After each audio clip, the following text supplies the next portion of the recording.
Welcome back to From the Burbs to the Tetons. So the coronavirus has pretty much hit all of us now, and most of us are sheltering at home in place. And what I wanted to talk to you about is how to keep your house healthy so you have the best chance of fighting this disease if you were to get it. I have horrible allergies, and when I do get a cold over the last 10 years, I would say 85% of the time I catch the cold because I'm going through horrible allergies. The allergies are an attack on your system. Your system tries to fight it off the best it can. And it often is when I get my colds, I get really bad sinus infection, and it starts there because my sinuses are all stopped up from allergies, and it's just a breeding ground. So I'm trying to use that as an example, is that, when my allergies aren't bothering me, I don't get sick. Very rarely. Sometimes I do because I'll catch a cold from somebody else, but often I catch my own cold, So how can we set up our homes while we're going to be, here for 3, 4, 5 weeks to be the healthiest we can be, so that way when we do have to go out, for grocery shopping and things like that, that we stay reasonably healthy. So the first area that I want to talk about is the air quality in your house. Houses, their air quality in general are worse than outside. So when you go into your house, you're going into an environment that immediately attacks you or is going to make you sick, right? So how do we reverse that? Well, let's get some healthy air in here. And the easiest way to do that is to open a window or two. I would recommend that now that you have everybody at home 24 hours a day, 7 days a week, that you open up your windows about 15 minutes every day. Ideally, I would do it twice a day. And, open some windows on the top floor, open some windows on the bottom floor, see if you can't get a cross draft going through the house, and get some fresh air into the house. Going for walks helps too, but I still would do the house and get that fresh air into the house. That is going to help a lot. The second thing is that we've all heard about, UV lights. You take them on vacation and you use them to clean the bedspread and that kind of stuff. For those of us who live in the rural areas, UV lights are great for purifying your well water. We have this wonderful UV light, and it's basically free, and it's called the sun. So the biggest thing you want to do is just let it come through the windows and purify whatever, the UV light from the sun hits. So open up those blinds and the shades and whatever you got covering your windows, and let some sun in. And that's another way to start helping keeping your interior environment healthier. So another area of air quality is going to be your HVAC system.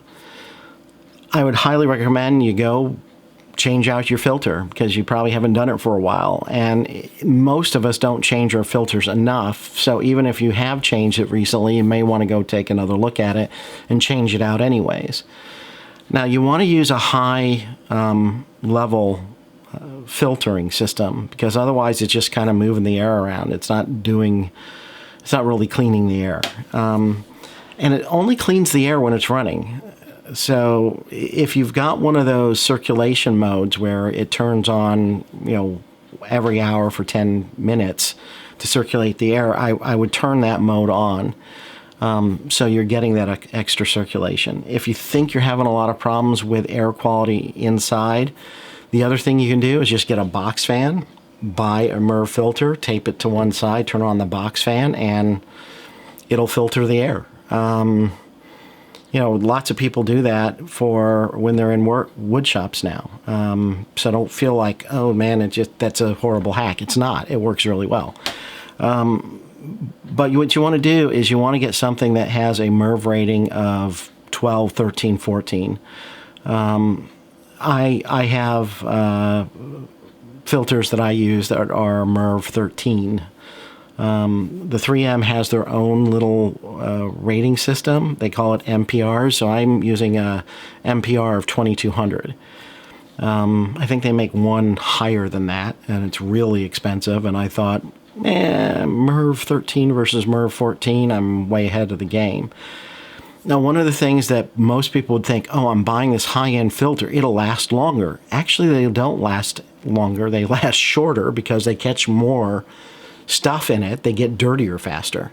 So ideally, you probably have to replace that once a month if you've got a high-end filter because it collects more junk in it.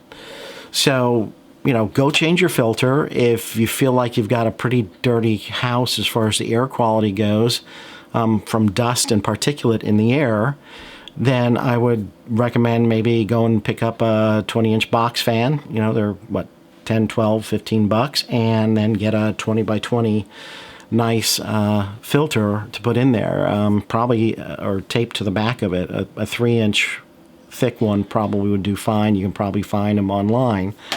And just get a MERV, 12, 13, 14, and stick it on the back there, and every week just replace it, throw it out, and put a new one on it until we get by this. And you might even notice that the air is cleaner, that you actually keep it. But again, that's another thing to help you stay healthier while everybody's stuck inside in one house. So another area that is often overlooked when cleaning, at least I know I don't clean it, and I don't know many people who do, are the handrails in your house.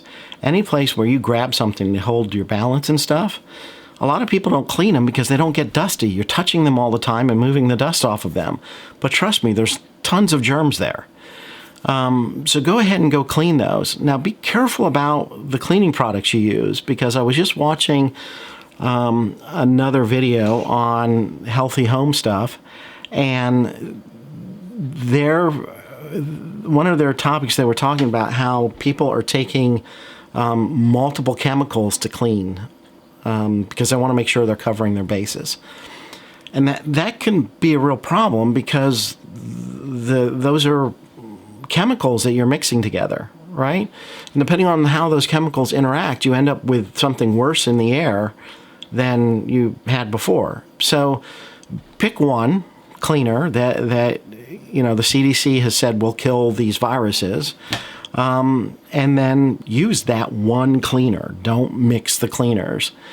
Don't overdo the cleaning, but also don't wipe it away too soon. So you've got that happy medium of, okay, I've got enough on there that it's soaking in on whatever I'm trying to clean, and then you want to leave it for a little bit so it has a chance to kill the germs, maybe like 30 seconds, and then wipe it down again to get all the chemical off and all the dead germs at that point.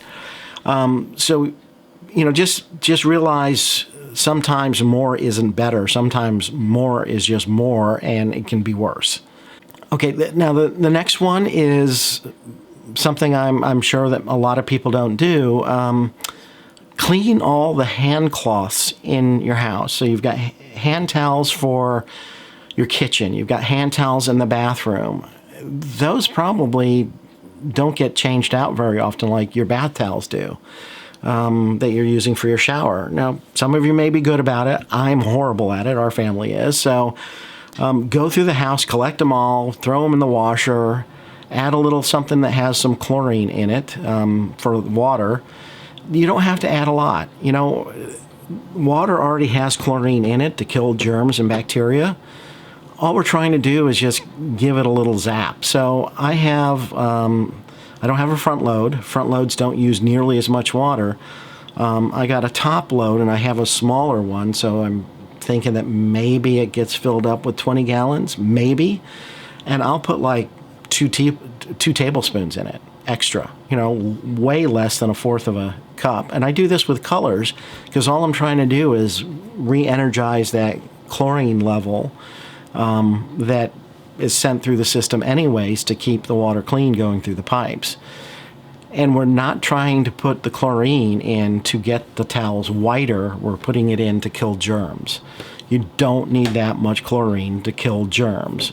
And if you put too much in, well, then they're going to smell like chlorine and be a little gross and everything. Now, if you do that, or if you're just sensitive, wash them a second time in just plain water. So that way you end up with, like, instead of one, a couple of rinse cycles, you've got like 4 or 5 rinse cycles. I've done that before when, somebody was sick and had accidents and, the young kids and that kind of stuff. I've washed them maybe twice in chlorine and then twice in just plain water to rinse all the chlorine out because of the young kids. And then probably the most overlooked thing that people don't clean in their house is the kitchen sink. The kitchen sink gets all sorts of gross, grimy, yucky stuff in there. How many of you clean your meat in the sink? How many of you have poured, chicken juice once you've opened up the packet into the sink and it splatters all over the place? We all have. Wash your sink. Wash your sink like every other day. Take your sponges and your cleaning brushes and throw them in the dishwasher so they can get clean. Replace your sponge, like once a month. I've heard multiple times where they suggest that you clean your brushes and your sponges once a week in the dishwasher because it gets really, really hot and kills all the germs and everything in there. I would suggest doing it twice a week at this point, and then once everything gets back to normal, then go back to once a week. So these are my tips for trying to, have a healthier home while we're all stuck in place, trying to stay away from infecting each other with the coronavirus. So I hope these things help. If you've got some tips that you think would help people have a healthier home so they stay healthy, less likely to get sick, and if they do get sick, more likely to survive, please put them down below. And if you have any questions or comments, I'll try and do the research. I'm not a doctor. I am BPI certified for healthy homes. So my knowledge is going to be somewhat limited in certain areas, especially when you start getting into doctor stuff. But I'll do the best I can and, stay healthy and help each other out and, distance each other, wash your hands. When you go out, really concentrate on not touching your face. When you're at home, I don't think it's as important because if you're washing your hands all the time, you've got clean hands and you're touching your face, right? I mean, I washed my hands 15 minutes ago. So that's fine. But when you go out into public, wash your hands, go out into public, do everything you need to do, come back, wash your hands again. Hand sanitizer helps. Washing your hands is better, much better. Wash your hands. Stay 6 feet away from people, and we'll all get through this. And hopefully in a couple of months, the all clear is given. We can start getting back to our normal lives. Take care and hope to see you on the next video.